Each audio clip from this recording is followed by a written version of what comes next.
बिस्मिल्लाहिर्रहमानिर्रहीम। अस्सलाम वालेकुम। उम्मीद है आप लोग खैरियत से होंगे। आज हमने बेसिकली शजा कवर करना है क्योंकि हर्ट का टॉपिक हम स्टार्ट कर चुके थे और लास्ट लेक्चर में हमने इसमें देख लिया था कि बेसिकली हर्ट क्या है, उसकी डेफिनेशन क्या है और उसकी कितनी काइंड्स हैं।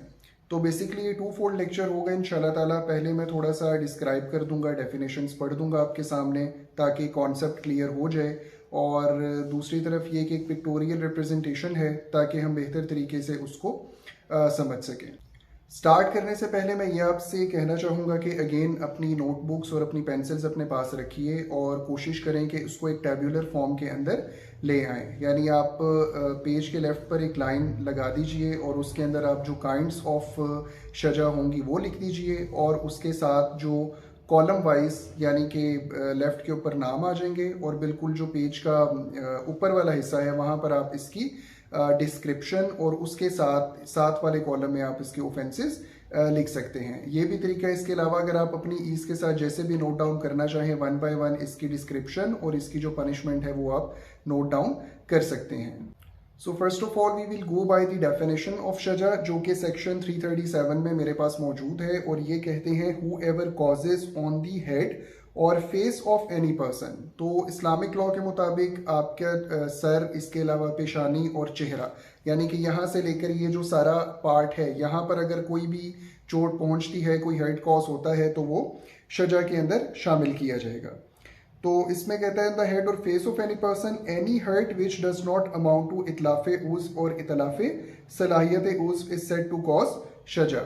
तो यहाँ पर इतलाफे उज़्व नहीं होना चाहिए और इतलाफे सलाहियत उज़्व नहीं होना चाहिए। इन दोनों के अलावा सर पर और चेहरे वाले हिस्से पर अगर कोई भी जख्म आता है तो वो शजा कहलाएगा। एक तो सिचुएशन इतलाफे उज़्व वाली है, यानी कि आँख ही निकाल दी, कान काट दिया, या इस तरीके से कोई और जो उज़्व यहाँ पर आज़ा मौजूद हैं, ऑर्गन्स मौजूद हैं, उनको इतलाफ कर दिया या फिर उनकी सलाहियत ख़त्म कर दी। जैसे लास्ट लेक्चर में मैंने कहा था कि अगर आंख है, निकाली तो नहीं, लेकिन क्या इस तरीके से हर्ट कॉज किया कि वो आंख देख नहीं सकती, तो ये सलाहियत है उसको ख़त्म करना है।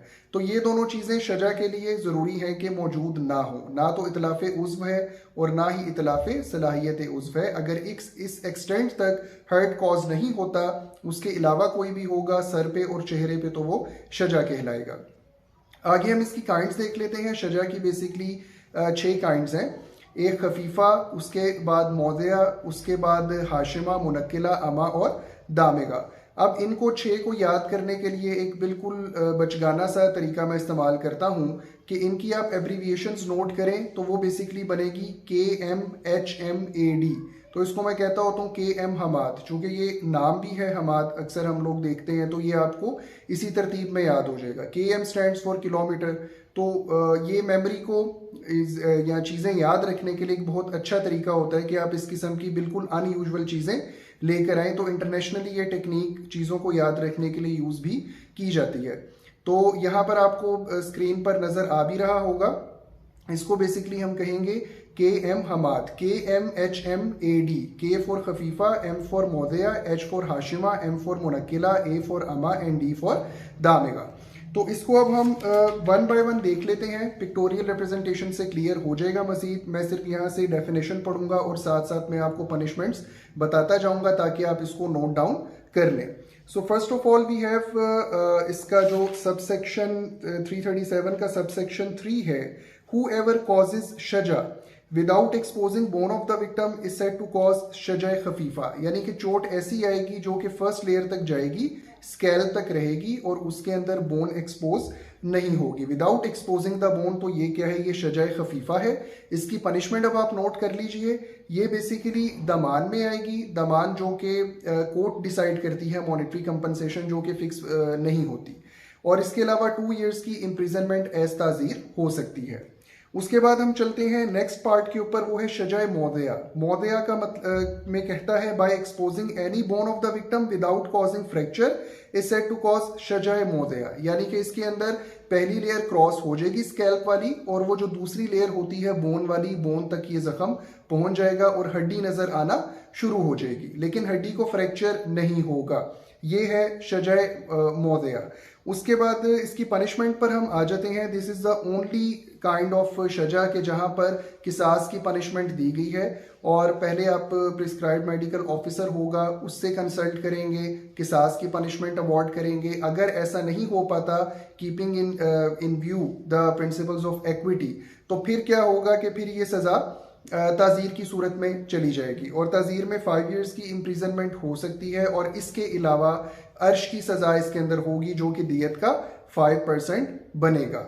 उसके बाद हम थर्ड के ऊपर आते हैं विच इज शजा हाशिमा, और इसके अंदर अब आप देखें step by step. First of all bone expose नहीं हुई, सेकंड डिग्री के ऊपर बोन एक्सपोज हो गई। अब थर्ड डिग्री पर आ जाएंगे हाशिमा में, ना सिर्फ एक्सपोज होगी बल्कि वो बोन फ्रैक्चर भी हो जाएगी, जैसा लिखा हुआ है by fracturing the bone of the victim without dislocating it.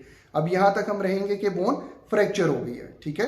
तो इसको हम कहेंगे शजा हाशिमा और इसकी जो पनिशमेंट है वो अर्श बनेगा 10% ऑफ द दियत, और इसके अलावा ताजीरन 10 साल की सजा इसमें हो सकती है। उसके बाद फोर्थ डिग्री के ऊपर या फोर्थ काइंड के ऊपर आएंगे विच इज शजा मुनक्किला। तो मुनक्किला जैसे नकल से है, यानी कि इसके अंदर बोन नकल यानी मूव करेगी, अपनी जगह छोड़ देगी, जिसको हम डिसलोकेशन बोलते हैं। तो फोर्थ डिग्री के ऊपर ना सिर्फ ये कि बोन फ्रैक्चर होगी बल्कि फ्रैक्चर के साथ वो डिसलोकेट भी हो जाएगी, अपनी जगह भी छोड़ देगी। तो ये आ जाएगा शजा मुनक्किला। उसके बाद इसकी पनिशमेंट देखते हैं कि ये 15% ऑफ दी अर्श बनेगा, यानी दियत का 15% जो वैल्यू बनेगी उसके मुताबिक अर्श पे होगा, और इसके साथ साथ इसमें भी 10 इयर्स की इम्प्रिजनमेंट मौजूद है। उसके बाद हम आते हैं फिफ्थ काइंड के ऊपर। अब फिफ्थ डिग्री के ऊपर डिसलोकेशन के बाद ये मजीद अंदर चला जाएगा जख्म, और सेकेंड लेयर भी क्रॉस हो जाएगी और ये जाकर टच करेगा मेम्ब्रेन ऑफ द ब्रेन को, लेकिन मेम्ब्रेन को कोई डैमेज या रप्चर कॉज नहीं होगा। तो ये है शजा अमा जो कि इसकी फिफ्थ काइंड है। अब इसकी जो पनिशमेंट है वो अर्श मतलब बढ़ जाएगा। पहले था हमारे पास 15%, अब यहाँ पर 33% होगा, या फिर जैसे बुक में लिखा है 1/3 ऑफ द दियत, यानी कि अगर दियत अगर 30 लाख रुपए है तो फिर जो अर्श की वैल्यू बनेगी यहाँ पर 1/3 10 लाख हो जाएगी, ठीक है। तो इस तरीके से इसको कैलकुलेट कर लेंगे। उसके बाद हम आते हैं जो सजा की लास्ट काइंड है which is by causing fracture of the skull of the victim and the wound ruptures the membrane of the brain, यानी कि बिल्कुल लास्ट तक पहुंच जाएगी और इसके अंदर जो मेम्ब्रेन है ब्रेन की वो भी रप्चर हो जाएगी। तो ये शजा दामेगा है। तो यहाँ पर जो सजा है वो सबसे सख्त है, दैट विल बी अर्श हाफ ऑफ द दियत, यानी अर्श की जो वैल्यू होगी वो 50% ऑफ दियत के बराबर होगी, और इसके अलावा 14 इयर्स की इम्प्रिजनमेंट इसमें हो सकती है। तो ये दोनों चीज़ें आपने याद रखनी है, एक तो ये कि इनकी काइंड्स, इसके अलावा इनकी पनिशमेंट टेबल बना लीजिए, और उसके अलावा जो मैंने आपको एक छोटा सा फार्मूला बताया इनकी तरतीब याद रखने का, वो लाजमी याद करें, चूंकि इनको आपने हमेशा तरतीब से ही याद रखना है। तो चलें, अब यहाँ पर हमारा फिलहाल ये कंप्लीट हुआ और अब हम चलते हैं पिक्टोरियल रिप्रेजेंटेशन की तरफ। जी, तो जैसा कि आप देख सकते हैं we have this pictorial representation. अब इसको 3 पार्ट्स में हम डिवाइड करते हैं। फर्स्ट ऑफ ऑल हम ह्यूमन बॉडी की बात करेंगे, जैसा कि हम साइंस में पढ़ते आए हैं। फर्स्ट ऑफ ऑल सर और चेहरा, ठीक है। और सेकंड पार्ट होता है यहाँ से लेकर ये जो आपकी body cavity and body trunk, जिसको हम उर्दू में धड़ कहते हैं। और इसके अलावा ये आपका थर्ड पार्ट होता है जो कि लोअर एब्डोमेन से स्टार्ट होकर आखिर तक पाँव तक चला जाता है। अब जब हम हर्ट की बात करेंगे तो इसको हम दो के अंदर डिवाइड करेंगे। काइंडली आपने इस कर्सर को, एरो को फॉलो करना है। एक ही आप देख सकते हैं, आपको ये ब्रैकेट नजर आ रही है, सर और चेहरा। तो इस्लामिक लॉ के मुताबिक सर, पेशानी और चेहरे के ऊपर जो भी जख्म होगा वो सजा के अंदर शुमार किया जाएगा। उसके बाद यहाँ से लेकर एंड तक आप देख लीजिए, ये सारी यहाँ पर रिप्रेजेंटेशन मौजूद है। ये जुरा के अंदर आ जाएगा, यानी कि प्रॉपरली कहा जाए तो जुरहुन इसको हम अरेबिक में बोलते हैं। अब जुर की भी दो काइंड्स होती हैं, एक जायफा और एक गैर जायफा। जायफा जो है वो जॉब से है, यानी जौफे बदन। अब जॉब का मतलब होता है कि एक हॉलो कोई चीज हो जो कि अंदर से खाली है, जैसा कि हमारा धड़ होता है तो ये अंदर से खाली होता है, यानी अगर इन सारे वाइटल पार्ट्स को रिमूव कर दिया जाए, जैसे आप कुर्बानी के वक्त जानवरों में देखते हैं, तो अंदर ये बिल्कुल खाली रह जाता है, ठीक है। तो ये यहाँ पर जो भी जख्म होगा इस तरीके से कि वो स्टैबिंग वुंड है और वो अंदर तक चला जाएगा तो वो जायफा कहलाएगा। इसके अलावा जो भी वूंड होगा इन पार्ट्स के ऊपर, यानी कि थाइस पे, टांगों पे, पाँव पे, बाजू और हाथों वगैरह पर, ये जायफा में नहीं आएगा बल्कि ये गैर जायफा में है। यानी कि आप यहाँ से स्टार्ट करें, गला, गर्दन और उससे नीचे एंड ऑफ द बॉडी तक ये जुर है, और उसके अंदर भी जायफा वो पार्ट है जो कि ये बॉडी कैविटी या जोफे बदन तक शुमार होगा। तो अभी चूंकि आज हमारा टॉपिक मेनली शजा का है, तो डायरेक्टली मैं फिर अब शजा के ऊपर जाता हूँ। एक और इमेज मैंने आप लोगों के लिए एक्सट्रैक्ट की थी, इसकी मदद से हम समझ सकते हैं कि बेसिकली ये जायफा क्या चीज है, सॉरी शजा क्या चीज है। अच्छा, ये देख लीजिए, ये सबसे पहले हमारे पास लेफ्ट से मैं स्टार्ट करूंगा, ये एरो को फॉलो कीजिए। ये शजा खफीफा, ये शजा मौज़िया, उसके बाद ये शजा हाशिमा, ये मुनक्किला, पांचवें नंबर पे ये शजा अम्मा, और ये शजा दामिगा। अब दोबारा इस कर्सर को फॉलो कीजिए तो हमें यहाँ पर ये तीन लेयर्स नजर आ रही हैं। First of all yellow layer है जो कि स्कैल्प है, ठीक है, बिल्कुल सर का बाहर वाला हिस्सा जो हमें नेकेड आई से नजर आता है। उसके बाद ये रेड वाला लेयर है और ये बोन है, ये देख लीजिए। और थर्ड हमारे पास ये जो ब्लैक के अंदर आपको लाइनिंग नजर आ रही है, इसको मेम्ब्रेन कहा गया है, मेम्ब्रेन ऑफ द ब्रेन, जैसे कि आपको सेक्शंस में मिल रहा है। तो फर्स्ट ऑफ ऑल हमें देखना है कि शजा खफीफा क्या है। खफीफा यानी खफीफ से, यानी बहुत हल्की सी, शदीद के ऑपोजिट खफीफ होता है, ठीक है। तो खफीफा के अंदर बिल्कुल थोड़ी सी चोट होगी, और ये आप देख सकते हैं कि ये स्कैल्प थोड़ा सा डैमेज हुआ है, और ये भी पहली लेयर में ही जख्म मौजूद है। उसके बाद शजा मौदया है। मौदया के अंदर आप देख सकते हैं कि जो हमारी पहली येलो लेयर है स्कैल्प वाली, वो डैमेज हो चुकी है, और यहाँ पर डेफिनेशन के मुताबिक बोन एक्सपोज हो जाएगी। अब थर्ड के अंदर हम आ जाते हैं शजा हाशिमा। अब यहाँ पर आप देखिए कि रेड लेयर के भी अंदर तक जख्म जा रहा है, तो बोन ना सिर्फ एक्सपोज होगी बल्कि वो फ्रैक्चर भी होगी, यानी हड्डी टूट जाएगी। उसके बाद नंबर 4 पर शजा मुनक्किला। मुनक्किला जो है वो नकल से है, यानी नकलो हरकत, मूवमेंट, एक जगह से दूसरी जगह चले जाना। तो इसको मुनक्किला हम इसीलिए कहेंगे क्योंकि यहाँ पर ये जो बोन होगी ये डिसलोकेट हो जाएगी, हड्डी अपनी जगह को छोड़ देगी, ठीक है। तो ये हाशिमा से ज्यादा शदीद हो जाएगी चोट। उसके बाद हम आ जाते हैं शजा अमा। यहाँ पर आप देख सकते हैं कि येलो लेयर जो कि स्कैल्प वाली है, और रेड लेयर जो कि बोन वाली है, ये दोनों ही खत्म हो चुकी हैं।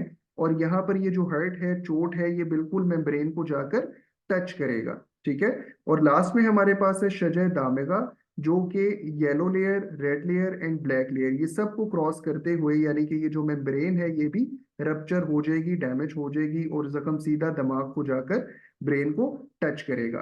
तो ये बेसिकली हमारे पास पिक्टोरियल रिप्रेजेंटेशन थी। अब हम वापस चलते हैं अपने लेक्चर की तरफ।